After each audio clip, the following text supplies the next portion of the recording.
Bismillahirrahmanirrahim. Assalamualaikum warahmatullahi wabarakatuh. Perkenalkan, saya Randa Mirnanda dengan NIM 1911137 dari kelas Pendidikan Agama Islam 4E. Di sini saya akan menjelaskan makalah saya yang berjudul Macam-macam Metode dan Relevasi Pembelajaran Pendidikan Agama Islam. Macam-macam metode pembelajaran itu terdiri dari 5 metode. Yang pertama metode ceramah, yang kedua metode tanya jawab, yang ketiga metode demonstrasi, yang keempat metode karya wisata, yang kelima metode sosiodrama. Untuk metode yang pertama yaitu metode ceramah. Metode ceramah merupakan metode yang sering digunakan para guru untuk menyampaikan materi-materi pembelajaran. Dan juga metode ceramah ini merupakan metode yang paling efektif untuk proses belajar mengajar, karena metode ini lebih menekankan para guru untuk lebih aktif, sedangkan siswa cenderung lebih pasif untuk mendengarkan materi-materi yang dijelaskan oleh guru tersebut. Dengan metode ceramah ini membuat siswa lebih aktif dan pendengarannya lebih baik lagi, karena dengan proses ceramah ini membuat siswa tidak akan bosan dalam proses belajar mengajar. Dan juga ada kekurangan dari metode ini. Yang pertama, takutnya guru tidak aktif dalam proses ceramah, membuat siswa cenderung malas dalam belajar. Untuk metode yang kedua ini adalah metode tanya jawab. Metode tanya jawab ialah suatu cara agar para guru lebih mengetahui kemampuan dasar para siswa dalam proses belajar.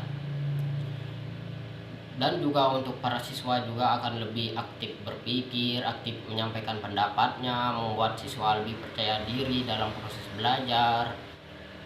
Metode yang ketiga yaitu metode demonstrasi.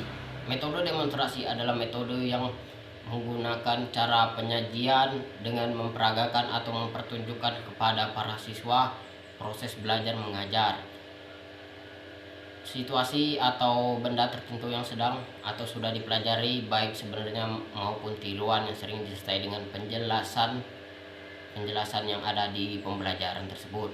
Metode ini digunakan bila ingin memperlihatkan bagaimana suatu terjadi dengan cara yang paling baik dan semestinya. Metode ini lebih cenderung membantu siswa untuk mengingat lebih lama penjelasan pembelajaran tersebut, karena metode ini sangat lebih aktif lagi, membuat siswa lebih mengingat pembelajaran itu lebih lama karena dengan memperagakan pembelajaran itu. Untuk metode yang keempat yaitu metode karya wisata. Metode karya wisata ini adalah merupakan metode pembelajaran yang berhubungan dengan kegiatan perkelompokan. Metode ini lebih menyuruh para siswa lebih aktif lagi, karena metode ini membuat para siswa harus turun ke lapangan untuk proses belajar mengajarnya, karena metode ini tidak bisa digunakan kalau tidak praktek secara langsung. Karena metode ini cara mengajarnya yang dilaksanakan dengan mengajar anak ke suatu tempat atau objek tertentu di luar sekolah untuk mempelajari atau menyelidiki sesuatu. Baiklah, untuk metode yang terakhir atau yang kelima yaitu metode sosiodrama. Metode sosiodrama merupakan metode mengajar di mana guru memberikan kesempatan kepada para siswa untuk melakukan kegiatan-kegiatan yang tanpa ada gangguan untuk para siswa untuk melakukan kegiatan tersebut.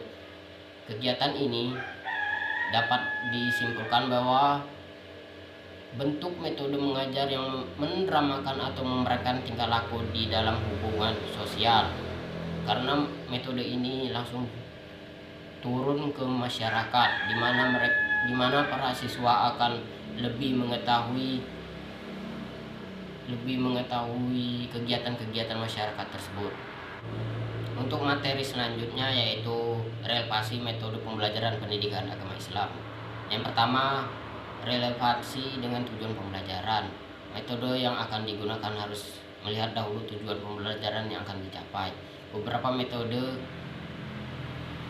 masih terfokus pada suatu tujuan. Apabila tujuan yang akan dicapai meliputi ketiga aspek, maka ini sesuai dengan kreativitas guru dalam mengelaborasikan metode-metode tersebut.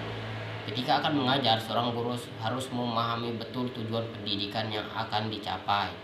Guru pada waktu melakukan proses belajar mengajar harus memperhatikan tujuan instruksional khusus. Dan yang kedua adalah relevansi dengan bahan ajar. Bahan ajar merupakan materi yang disusun secara sistematis sehingga tercipta lingkungan atau suasana yang memungkinkan siswa belajar dengan baik. Secara umum, wujud bahan ajar dapat dikelompokkan menjadi 4, yaitu bahan cetak, bahan ajar dengan audio, bahan ajar lihat dengar audio visual, dan yang keempat adalah bahan ajar interaktif. Bahan cetak biasanya terdiri dari buku, modul, lembar kerja siswa, brosur, foto atau gambar. Dan bahan ajar dengan audio biasanya berupa kaset, radio, piringan hitam, dan compact disc audio. Bahan ajar lihat dengar audio visual biasanya berupa video compact disc film atau juga yang kayak radio juga. Dan yang keempat, bahan ajar interaktif. Ini terdiri dari audio, teks, gambar, animasi, dan video. Dan untuk yang ketiga yaitu relevansi dengan situasi. Situasi kegiatan belajar mengajar yang guru ciptakan tidaklah selamanya sama dari hari ke hari, karena ya tidak mungkin juga kan para guru akan mengulangi setiap hari cara belajarnya itu aja, nggak mungkin, karena akan membuat siswa cenderung lebih bosan ya. Pada suatu waktu boleh jadi guru boleh menciptakan situasi belajar mengajar yang berbeda, misalnya belajar mengajar di alam terbuka, yaitu di luar ruangan ataupun di ruang-ruang tertentu yang membuat siswa lebih nyaman. Dan ada baiknya juga sebelum mengajar guru menanya terlebih dahulu pada siswa apakah mau belajar di luar atau mau belajar di dalam kelas atau mau di lapangan terbuka, itu juga lebih baik. Yang keempat yaitu relevansi dengan siswa. Perbedaan individual siswa pada aspek biologis, fisiologis, dan intelektual akan mempengaruhi pemilihan dan penentuan metode yang digunakan oleh guru. Apabila siswa memiliki kemampuan rata-rata yang sama, maka guru bisa menggunakan metode seperti diskusi, tanya jawab, dan simulasi. Kemudian apabila kemampuan siswa di suatu kelas tidak merata, maka metode yang mungkin digunakan seperti metode pendekatan personal seperti kaulan layinan dan kaulan maisyura. Ini semua kembali kepada kreativitas guru dalam melihat kemampuan para siswa. Kalau gurunya tidak melihat ini, maka kematangan dan latar belakang siswa akan mengalami kecenderungan dalam proses belajar. Dan metode yang terakhir yaitu relevansi dengan evaluasi. Dalam pelaksanaan evaluasi perlu diperhatikan beberapa prinsip penilaian. Yang pertama, evaluasi hendaknya berdasarkan hasil pengukuran dengan prinsip menyeluruh, yaitu pengukuran yang meliputi aspek kognitif, afektif, dan psikomotorik.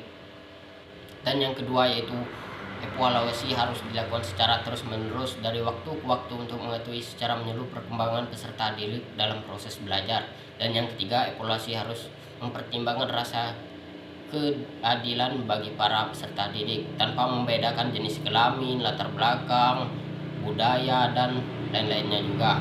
Yang terakhir yaitu prinsip sistematis, yakni penilaian harus dilakukan secara sistematis dan teratur.